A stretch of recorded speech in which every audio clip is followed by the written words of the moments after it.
नमस्कार दोस्तों मैं नितेश कुमार मुदगल आप सभी का अपने YouTube channel career making institute में स्वागत करता हूं। दोस्तों, जैसा कि आप सभी को पता है कि हम आरपीएससी फर्स्ट ग्रेड और सेकंड ग्रेड के लिए जो बायोलॉजी है उसे हम पढ़ रहे हैं और उसका जो पहला टॉपिक है उसे हम स्टार्ट कर चुके हैं। जो भी इनमें दोनों सिलेबस में जो कॉमन टॉपिक हैं उसे हम पहले कर रहे हैं, जो अलग अलग होंगे उसे हम बाद में अलग अलग जो मैं खुद करवाऊंगा आपको इसे। ठीक है, तो अगर आप पहली बार ये वीडियो देख रहे हैं तो सबसे पहले तो आप इस चैनल को सब्सक्राइब कर लें ताकि आपको जो भी नई वीडियो आती है उसका नोटिफिकेशन सबसे पहले मिल सके और आपको इसका ज़्यादा से ज़्यादा लाभ हो सके। इसके अलावा वीडियो जो है उसे पूरा देखें क्योंकि टॉपिक जो हम पढ़ रहे हैं वो बिल्कुल कंटिन्यू पढ़ते जा रहे हैं। ठीक है, तो उसे कंटिन्यू देखेंगे तो आपके समझ में आएगा। तो वीडियो को पूरा देखें, अच्छी लगती है तो लाइक करें, शेयर करें। आपके कोई भी सवाल हो उसे कमेंट करके मेरे से पूछें, उसका जवाब आपको अगली वीडियो में जरूर मिलेगा।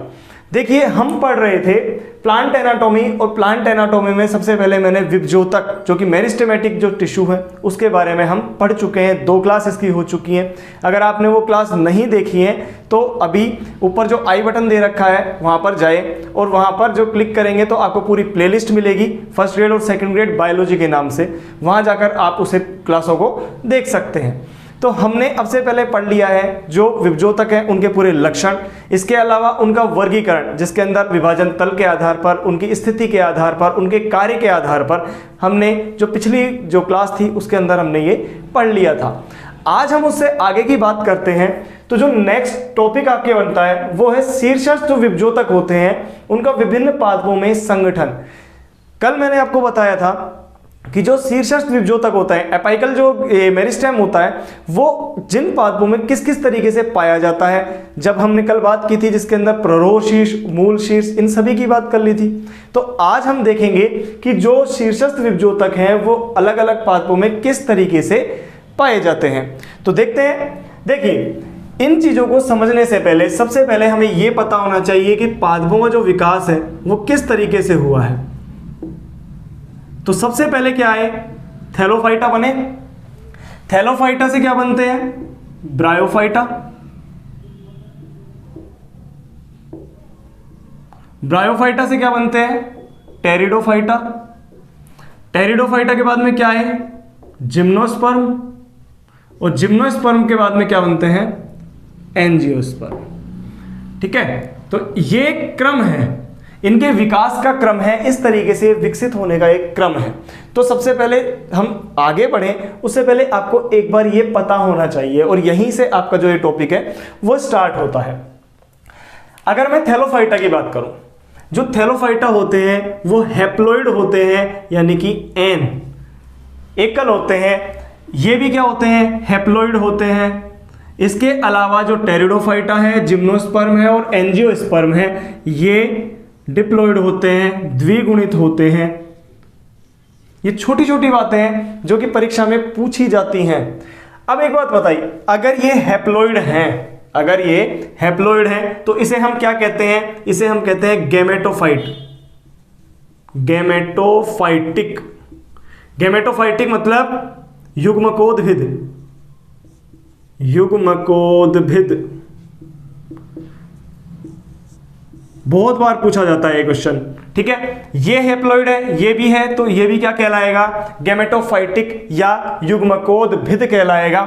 इसके अलावा जो डिप्लॉइड होते हैं वो क्या कहलाते हैं, स्पोरोफाइटिक। स्पोरोफाइटिक को हम क्या कहते हैं, बीजाणुद्भिद। बीजाणुद्भिद। तो अगर ये बीजाणुद्भिद है तो ये दोनों भी क्या होंगे, क्योंकि वो भी क्या है, डिप्लॉइड है। यहां से क्वेश्चन कई बार बनता है, आपसे पूछा जा सकता है कि कौन सा डिप्लॉइड है, निम्न में से कौन सा डिप्लॉइड है, नहीं है। बहुत माइनर, देखिए बड़े क्वेश्चन सभी के याद हो जाते हैं, जो छोटी छोटी बातें हैं ना वो कई बार अपन मिस्टेक करके आते हैं पेपर में। तो यहां तक समझ में आया कि ये दोनों हैप्लॉइड हैं, ये सारे डिप्लॉइड हैं। इनको क्या कहते हैं, ये हो गए युग्मकोद्भिद, ये हो गए सारे बीजाणुद्भिद। अब बात करते हैं सबसे पहले शीर्षस्थ विभजोतक की। जो बात करें कि शीर्षस्थ विभजोतक अगर होगा, अगर किसी प्लांट में होगा तो उसके अंदर जो शीर्षस्थ वृद्धि है वो भी होगी, प्राथमिक वृद्धि भी होगी, होनी चाहिए, क्योंकि हमने कल बात की थी इसके बारे में ठीक है। तो इसके अंदर अगर मैं बात करूं थैलोफाइटा की, अगर मैं बात करता हूं तो इसके अंदर जो शीर्षस्थ विभजोतक होता है, शीर्षस्थ विभजोतक एब्सेंट होता है, यानी इसके अंदर कोई भी शीर्षस्थ विभजोतक नहीं पाया जाता है, किसी भी प्रकार का कोई टिश्यू ऐसा नहीं पाया जाता है। तो अगर ये नहीं पाया जाएगा तो इसका अर्थात इसके अंदर शीर्षस्थ जो वृद्धि है वो भी क्या होगी, एब्सेंट होगी। सिंपल सी बात है, अगर इसके अंदर शीर्षस्थ विभजोतक ही नहीं है, जो एपाइकल मेरिस्टेम ही नहीं है, तो इसके अंदर एपाइकल ग्रोथ होगी क्या, बिल्कुल नहीं होगी।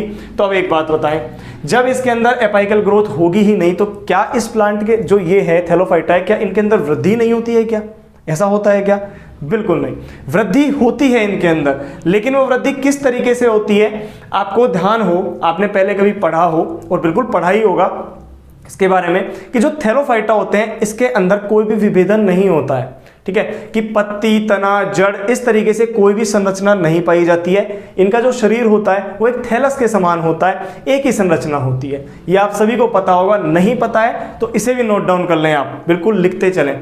इसके अंदर क्या होगा, थैलस समान संरचना होती है, कोई विभेदन नहीं होता है इसके अंदर। तो जब विभेदन नहीं है तो उसके अंदर शीर्षस्थ विभजोतक तो होगा नहीं। तो इसके अंदर जो वृद्धि है वो किस प्रकार से होती है, तो इसके अंदर एक विशेष वृद्धि पाई जाती है जिसे हम कहते हैं विसरित वृद्धि। क्या कहते हैं, विसरित वृद्धि, डिफ्यूज्ड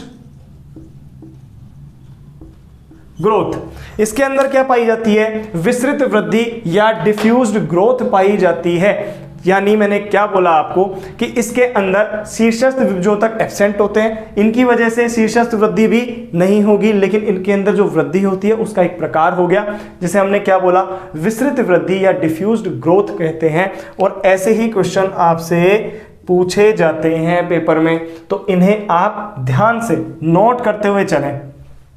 अब अगर मैं बात करता हूं ब्रायोफाइटा की, ये हो गया थैलोफाइटा। ब्रायोफाइटा की अगर हम बात करते हैं तो ये भी क्या है, हैप्लॉइड है, हैप्लॉइड है, इनको भी वही गैमेटोफाइटिक या युग्मकोद्भिद कहते हैं। इसकी अगर हम बात करते हैं तो पहली बार, ध्यान से देखना, पहली बार मृदुतक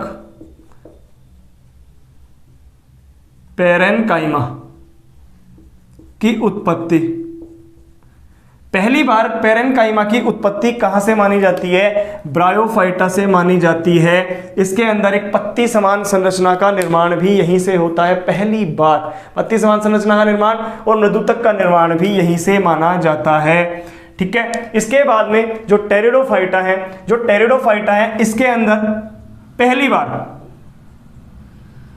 ध्यान से याद करते जाना, संवहन ऊतक में वाहिनिकाओं की उत्पत्ति। सबसे पहले वाहिनिकाओं की उत्पत्ति कहां से मानी जाती है, संवहन ऊतक। संवहन ऊतक का मतलब, संवहन ऊतक मैंने कल भी बताया था कि संवहन जो ऊतक होते हैं उनके अंदर दो आ गए, जाइलम और फ्लोएम। तो उनमें से वाहिनिकाओं की जो उत्पत्ति है पहली बार टेरिडोफाइटा से मानी जाती है। इसके अलावा अगर जिम्नोस्पर्म की बात करें तो जिम्नोस्पर्म में जो संवहन ऊतक होते हैं, जो यहां पर अभी केवल वाहिनिकाओं की उत्पत्ति हुई है, लेकिन जो एंजियोस्पर्म होते हैं, जो एंजियोस्पर्म होते हैं उनके अंदर संवहन ऊतक पूर्ण विकसित, संवहन ऊतक कैसा होता है, पूर्ण विकसित हो जाता है, इसके अंदर जाइलम और फ्लोएम का पूर्णतः निर्माण हो जाता है। तो इस तरीके से अगर हम एक बार इन्हें देखें तो थैलोफाइटा, ब्रायोफाइटा, टेरिडो, जिम्नोस्पर्म और एंजियोस्पर्म। एंजियोस्पर्म, जिम्नोस्पर्म में आपको अंतर पता होगा, ये अनावृत बीजी, ये आवृत बीजी।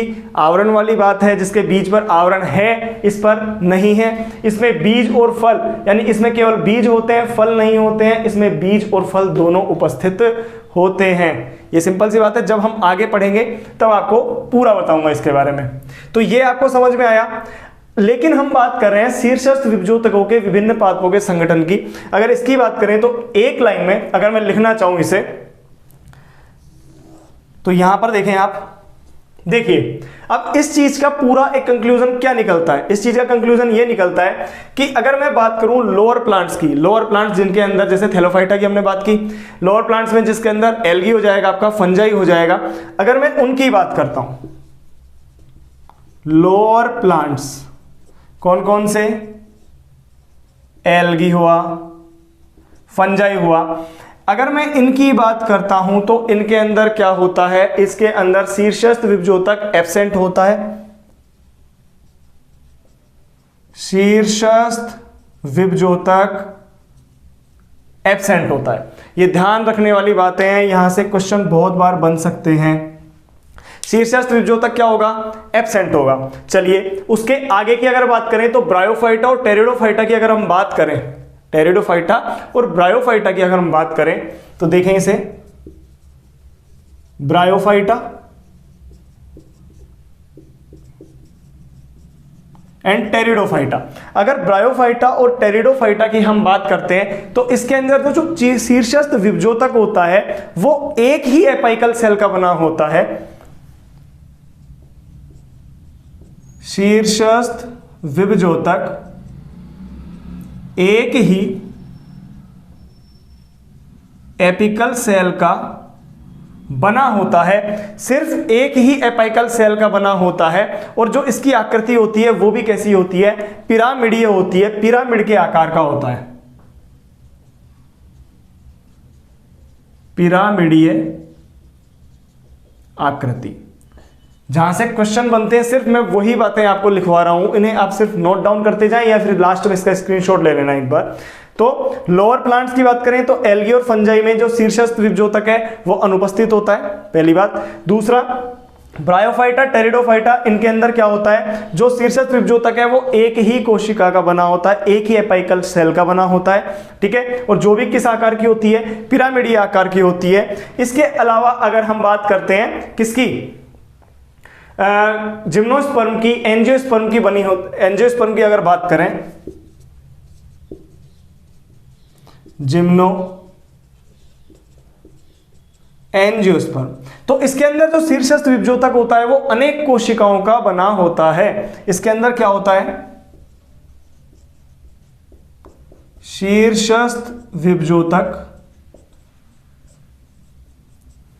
अनेक एपाइकल सेल्स का बना होता है।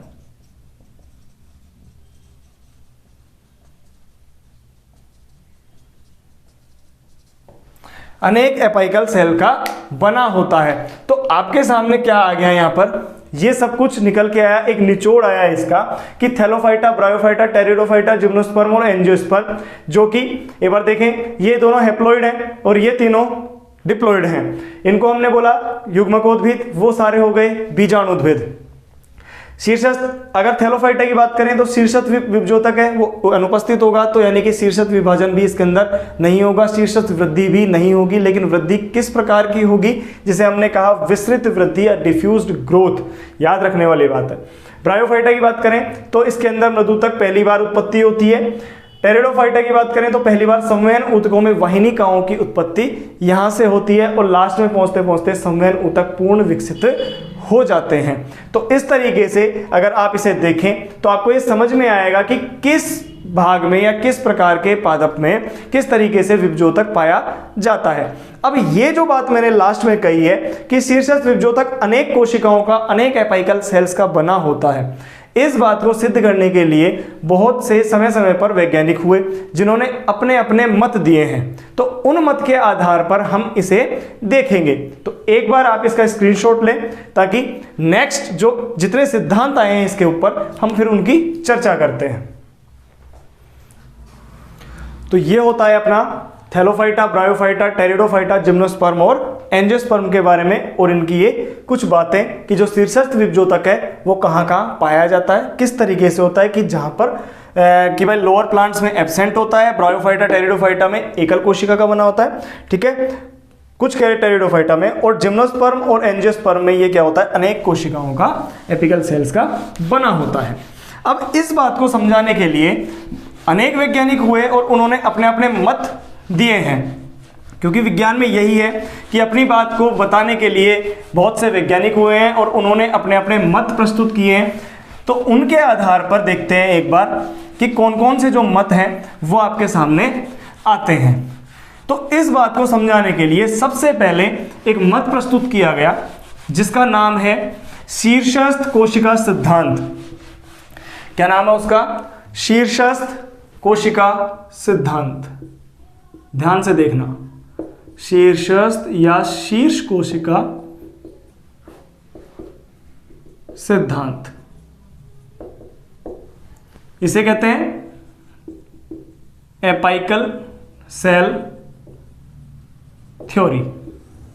ध्यान से समझना क्या कहना चाहता है, जैसा इसका नाम है उस हिसाब से ही इसका काम होगा।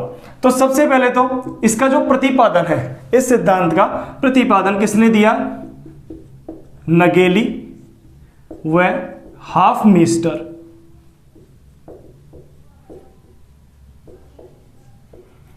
प्रतिपादित किया।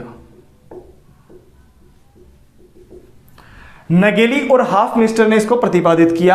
अब जैसा इसका नाम है कि शीर्षस्थ कोशिका सिद्धांत, इसके अनुसार इसने क्या कहा नगेली और हॉफमीस्टर ने कि जो विभजोतक होता है, जो शीर्षस्थ विभजोतक होता है, वो केवल एक एकल यानी केवल एक जो शीर्षस्थ कोशिका होती है, एपाइकल सेल होती है, उसी से बना होता है।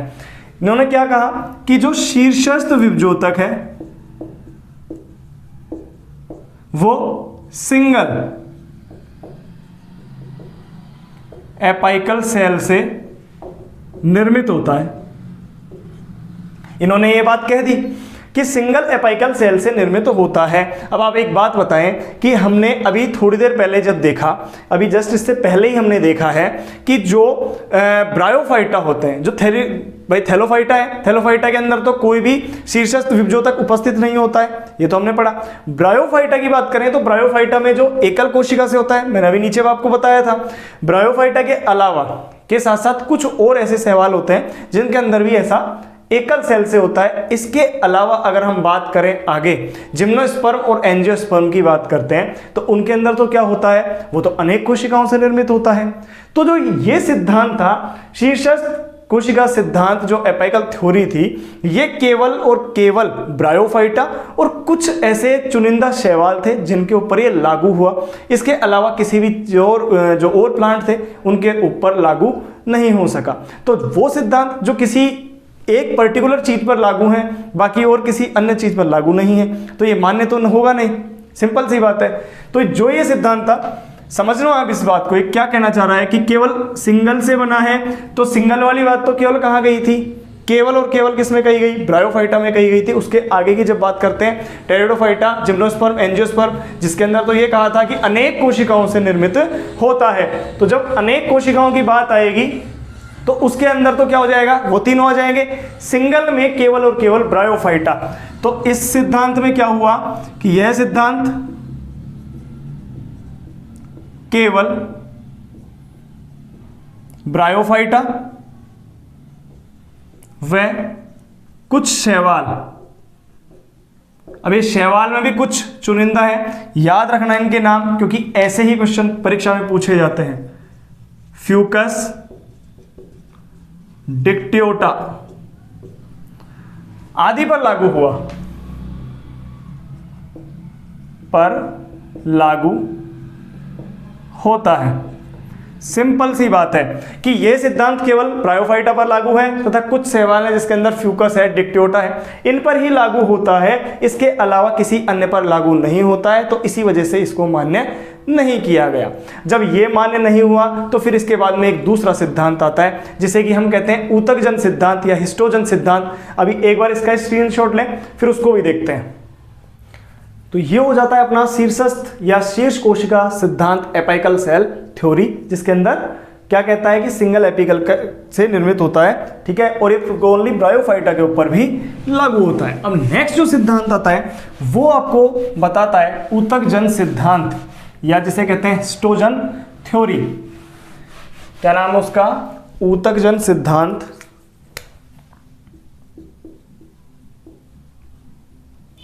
ऊतकजन सिद्धांत या हिस्टोजन थ्योरी। हिस्टोजन थ्योरी ये जो सिद्धांत है ये प्रतिपादित किसने किया?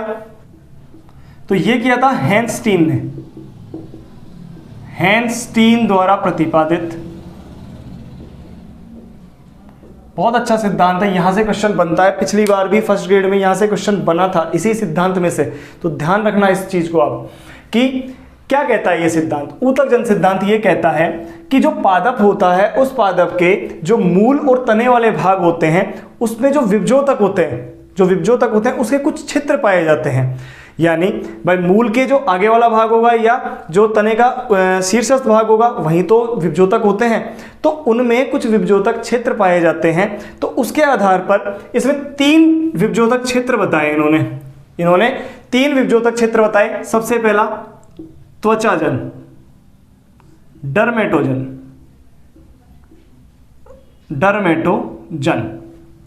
समझो क्या कहता है, त्वचाजन या डर्मेटोजन ये क्या होता है? यह विभजोतक क्षेत्र सबसे बाहरी भाग होता है, सबसे बाहरी होगा। और इससे किसका निर्माण होगा? एपिडर्मिस का निर्माण होगा। क्वेश्चन बनता है यहां से कि एपिडर्मिस का निर्माण किससे होता है? वो होता है डर्मेटोजन से होता है। तो इस तरीके से पहला जो भाग हुआ जो सबसे बाहरी होगा और एपिडर्मिस का निर्माण करेगा। फिर आता है दूसरा, उसे कहते हैं वल्कुटजन। क्या कहते हैं?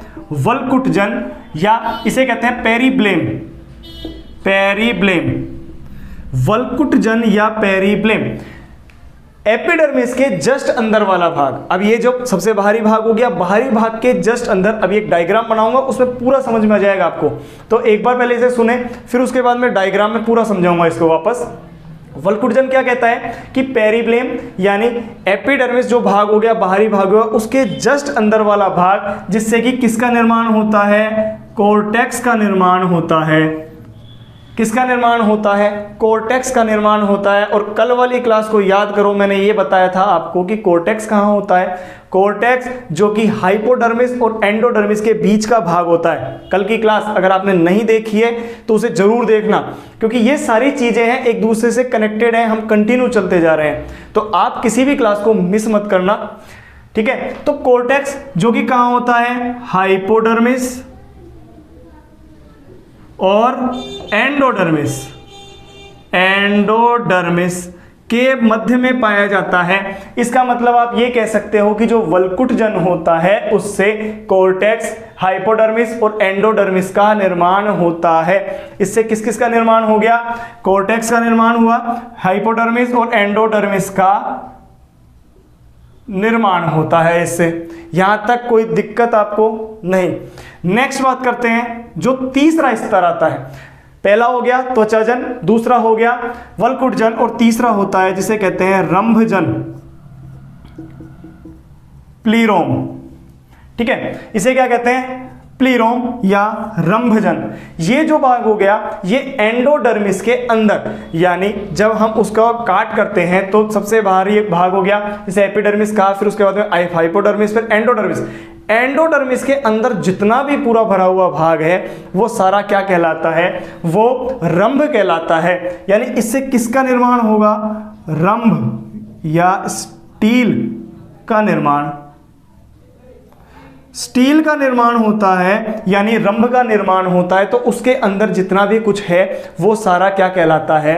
रंभ कहलाता है। अब कल वाली क्लास को फिर से याद करो आप। कल मैंने आपको बताया था कि अंदर वाला जो पूरा भाग है जो रंभ कहलाता है उसमें कौन कौन से भाग अब इसके अंदर बच गए हैं। याद करो, कल हमने एपिडर्मिस, हाइपोडर्मिस, एंडोडर्मिस और फिर उसके अंदर वाले सारे भाग थे वो भी पढ़े थे। तो अब आपको याद रखना है, यहां लिख देता हूं वापस से मैं, कि इस स्टील में क्या क्या होगा, इस रंभ में क्या क्या होगा। देखिए, सबसे पहले पेरिसाइकल, जिसे कहते हैं क्या? परिरंभ। पेरिसाइकल के अंदर वेस्कुलर बंडल, जिसे हम कहते हैं संवहन पूल। वेस्कुलर बंडल के बाद में क्या आती है? मेडुलरी रेस, या जिसे हम कहते हैं मज्जा रश्मि। और मज्जा रश्मि के बाद में जो लास्ट और बिल्कुल सेंटर पार्ट है जिसे हम पित्त कहते हैं, पित्त, जिसे कहते हैं हम मज्जा। यानी आप ये कह सकते हो कि जो रंभ वाला भाग है वो किस किस से मिलकर बना होता है, वो बना होता है किस किस से, पेरिसाइकिल से, वेस्कुलर बंडल से, मेडुलरी रेस और पित्त से मिलकर बना होता है। इंपॉर्टेंट है ये, यहाँ से क्वेश्चन पहले भी पूछा जा चुका है और दोबारा पूछने की संभावना भी बनती है। ऐसे ही चीज़ों को आपको याद रखना है। पहले ही पूछा गया है कि निम्न में से कौन सा रंभ का भाग नहीं है, और आपके इसी तरीके से क्वेश्चन पूछे जाते हैं। तो 4 में से 3 हिस्से से होंगे, एक कोई अलग दिया होगा तो वो उसका आंसर होगा। तो चारों भाग किसके हो जाएंगे, ये स्टील के हो जाएंगे। जिससे किसका निर्माण हो रहा है, ये इसका निर्माण किससे हो रहा है, रंभजन से हो रहा है, प्लीरोम से हो रहा है। यानी एंडोडर्मिस के अंदर का जितना भी भाग है वो क्या कहलाता है, रंभ कहलाता है। क्लियर यहां तक। अब देखिए ये 3 भाग तो हो गए, ये तीनों जो पाए जाते हैं ये डाइकोट्स जो प्लांट होते हैं द्विबीजपत्री उनके अंदर पाए जाते हैं। लेकिन जो एक बीजपत्री पादप होता है उसके अंदर एक स्तर और पाया जाता है जो कि सबसे बाहर का स्तर होता है। एक स्तर और पाया जाता है एक बीजपत्री पादपों में, उसे अलग से याद रखना। त्वचाजन हो गया, वल्कुटजन, रंभजन, ये तीनों तो सिर्फ किस में पाए जाते हैं, ये पाए जाते हैं द्विबीजपत्री पादपों में। लेकिन एक और होता है जिसे हम कहते हैं गोपकजन,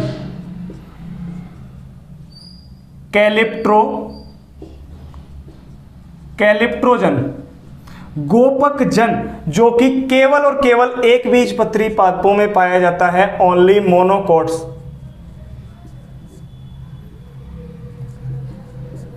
एक बीजपत्री पादपों में पाया जाता है। इंपॉर्टेंट है, यहां से क्वेश्चन बनता है। क्या क्वेश्चन आया था पिछली बार वो भी आपको भी बताता हूं। गोपकजन होता है, ठीक है। इस गोपकजन से किसका निर्माण होता है, इससे निर्माण होता है मूल गोप का, जिसे हम कहते हैं रूट कैप, ठीक है। ये रूट कैप का निर्माण किससे होता है, गोपकजन से निर्माण होता है, कैलिप्ट्रोजन से निर्माण होता है, और ये केवल एक बीजपत्री पादपों में ही पाया जाता है। क्लियर। मूलगोप क्या होता है, मूलगोप क्या होता है कि जो मूल होती है उसके सबसे बाहरी संरचना होती है, ठीक है। जो सबसे बाहरी संरचना होगी और इसकी जो कोशिकाएं हैं उनको क्षतिग्रस्त होने से बचाने का कार्य करता है, एक तरीके से उनके ऊपर आवरण का कार्य करता है। तो ये सबसे बाहरी भाग हो जाएगा। अब एक बात बताएं, छोटा सा क्वेश्चन जो कि पिछली बार पूछा गया था। पिछली बार यह क्वेश्चन पूछा गया था कि द्विबीजपत्री पादपों में, ध्यान से सुनना इसे आप, कि द्विबीजपत्री पादपों में रूट कैप का निर्माण किससे होता है। मैंने तो अभी यहां सिर्फ बोला है कि केवल एक बीजपत्री पादपों में मूल गोप का जो निर्माण है वो कैलिप्ट्रोजन से होता है, गोपकजन से होता है। क्लियर। लेकिन अब जो क्वेश्चन आपसे पूछा गया था पिछली बार वो ये था कि द्विबीजपत्री पादपों में मूल गोप का निर्माण किससे होता है। तो याद रखना, इंपॉर्टेंट लिख लेना, स्टार लगा के इंपॉर्टेंट में लिख लेना कि द्विबीजपत्री पादपों में, डाइकोट प्लांट में मूल गोप का निर्माण, या आप ऐसे लिख सकते हैं इसे, डाइकोट पादपों में डर्मेटोजन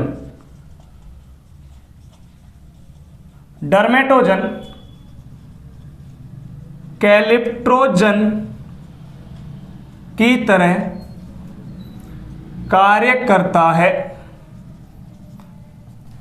बहुत अच्छा क्वेश्चन है, बन सकता है यहां से क्वेश्चन, पहले बन चुका है और आपको भी पता है कि आरपीएससी में रिपीट होते हैं क्वेश्चन, ठीक है। तो यहां से क्या हुआ कि एक बीजपत्री पादपों में मूलगोप का निर्माण है वो कैलिप्ट्रोजन से होता है। क्लियर। लेकिन द्विबीजपत्री पादपों में इसी मूलगोप का निर्माण, यानी जो काम कैलिप्ट्रोजन करता है वो सेम काम वहां पर कौन करता है, त्वचाजन करता है। जो सबसे बाह्य स्तर होता है वो करता है, डर्मेटोजन के द्वारा वो कार्य किया जाता है। बहुत इंपॉर्टेंट क्वेश्चन है। अब एक बार आप इसका स्क्रीनशॉट लें, फिर उसके बाद में आपको एक डायग्राम बनाता हूं जिससे कि आपको बिल्कुल क्लियर हो जाएगा।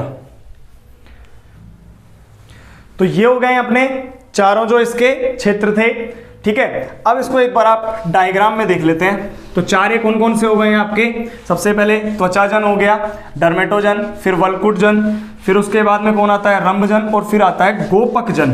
तो इस तरीके से, और गोपकजन जो होता है वो केवल एक बीजपत्री पादपों में पाया जाता है, द्विबीजपत्री में अनुपस्थित होता है। छोटी छोटी बातें हैं लेकिन आप भूलना नहीं, इसे बार बार रिपीट करते रहोगे तो आपको ये आराम से याद रहेंगी, कोई दिक्कत नहीं है।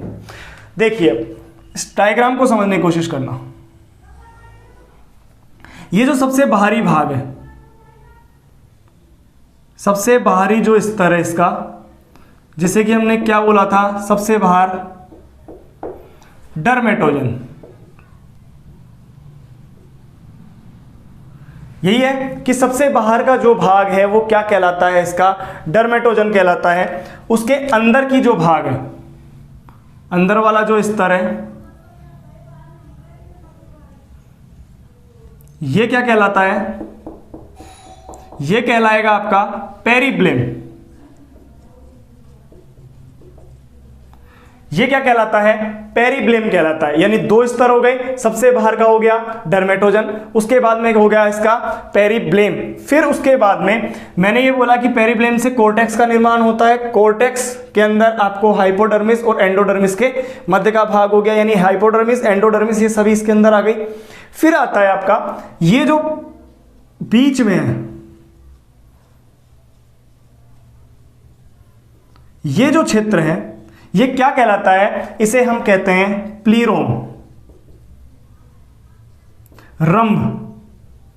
रंभजन, जिससे कि किसका निर्माण होता है, स्टील का निर्माण होता है, जो कि मैंने आपको पहले बताया है कि जिस स्टील का निर्माण होता है जो कि चार अलग अलग जो संरचनाएं उनसे मिलकर बना होता है। चारों संरचनाएं कौन कौन सी, pericycle, vascular bundle, medullary rays, और उसके बाद में लास्ट में पित्त, जो कि सबसे सेंटर वाला भाग होता है।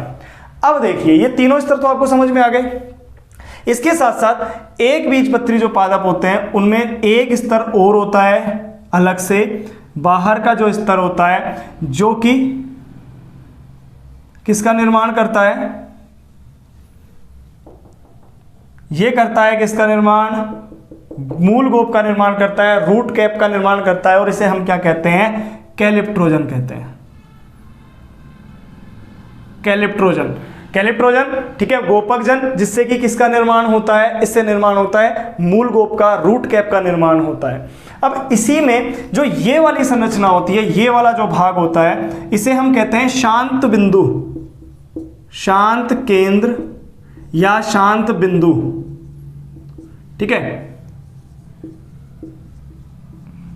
क्वासेंट पॉइंट या सेंटर, शांत बिंदु। अब ये क्या है शांत बिंदु, देखिए ये जो बिंदु होता है, जब विभजोत की जो कोशिकाएं होती हैं, जब ये क्षतिग्रस्त हो जाती हैं तो इन क्षतिग्रस्त कोशिकाओं की जगह प्रतिस्थापित कर देता है दूसरी कोशिकाओं को।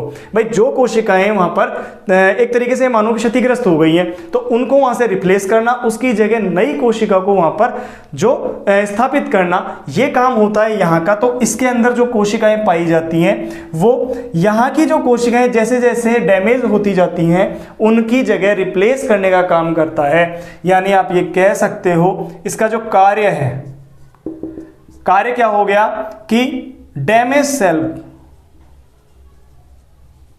डैमेज्ड सेल्स को प्रतिस्थापित करना।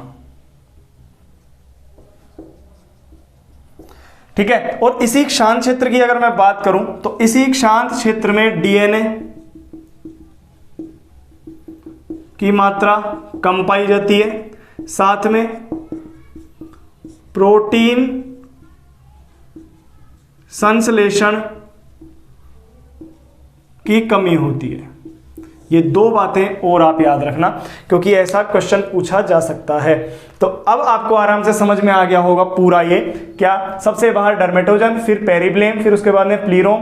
प्लीरोम के अंदर क्या क्या, इससे किसका निर्माण होगा, रंभ का निर्माण होगा। रंभ के अंदर चारों संरचनाएं याद होनी चाहिए आपको।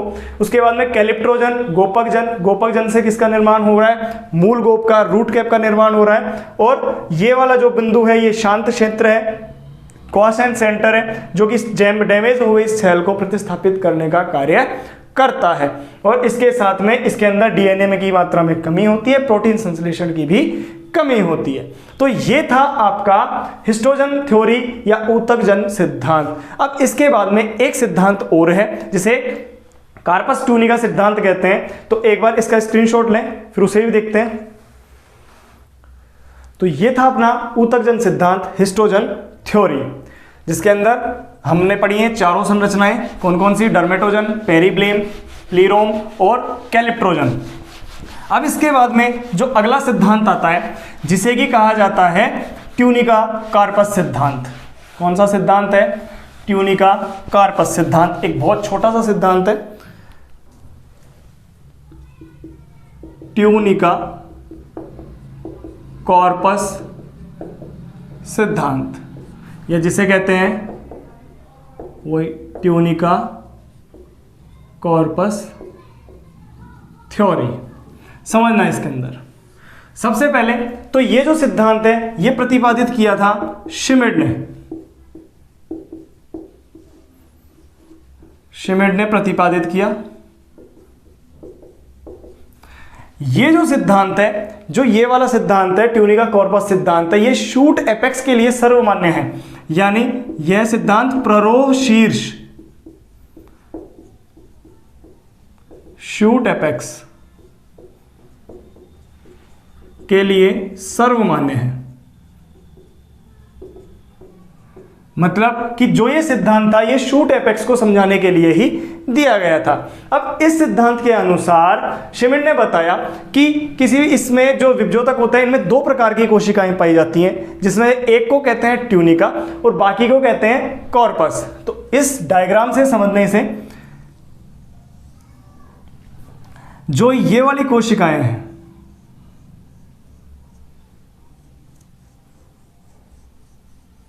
बाहर वाली जो कोशिकाएं हैं, इन बाहर वाली कोशिकाओं को तो क्या कहते हैं? इनको कहते हैं ट्यूनिका। क्या कहते हैं? ट्यूनिका। और इसके अलावा जो अंदर की सभी कोशिकाएं हैं, ये अंदर का जितना भी भाग है, ये सभी भाग क्या कहलाता है? ये भाग कहलाता है कॉर्पस। तो दो भाग हो गए, क्या क्या? कि एक तो हो गया इसका ट्यूनिका वाला भाग जो कि सबसे बाहरी भाग है, और एक हो गया इसका कॉर्पस जो कि बाकी बचा हुआ भाग है। अब इस ट्यूनिका की अगर हम बात करें तो इसमें केवल एक ही तल में विभाजन होता है, एक ही तल में विभाजन होता है, और इससे क्या बनती है? एपिडर्मिस। एपिडर्मिस का निर्माण होता है। ठीक है, यानी ट्यूनिका में जो बाहरी भाग है इसके अंदर एक ही तल में विभाजन होता है और इससे एपिडर्मिस का निर्माण होता है। जबकि कॉर्पस की अगर बात करें तो इसके अंदर अनेक तलों में विभाजन होता है, अनेक तल में विभाजन, और जो शेष बचे सभी भागों का निर्माण। यानी सिंपल सा क्वेश्चन बनता है यहां से कि जो एपिडर्मिस है उसे याद रखें कि एपिडर्मिस का जो निर्माण है वो ट्यूनिका से होता है। ट्यूनिका सबसे बाहरी जो भाग है, बाहरी भाग वाली जो कोशिकाएं उन्हें कहते हैं। इसके अलावा जो कॉर्पस है, बचा हुआ जो पूरा मॉस है, ये क्या कहलाता है? कॉर्पस कहलाता है। और इस कॉर्पस का जो कॉर्पस है इसमें अनेक तलों में विभाजन होता है, जिससे कि शेष बचे सभी भाग जो होते हैं, जो जितनी भी संरचनाएं, जो शेष संरचनाएं होती हैं, क्या क्या हो गया भाई? एपिडर्मिस के अलावा जो भी एंडोडर्मिस के भाग हो गए या रंभ वाले पूरे भाग हो गए, ये सभी किससे बनते हैं? इस कॉर्पस, जो सारे भाग हैं वो कॉर्पस कहलाते हैं। तो एक छोटा सा ये सिद्धांत था।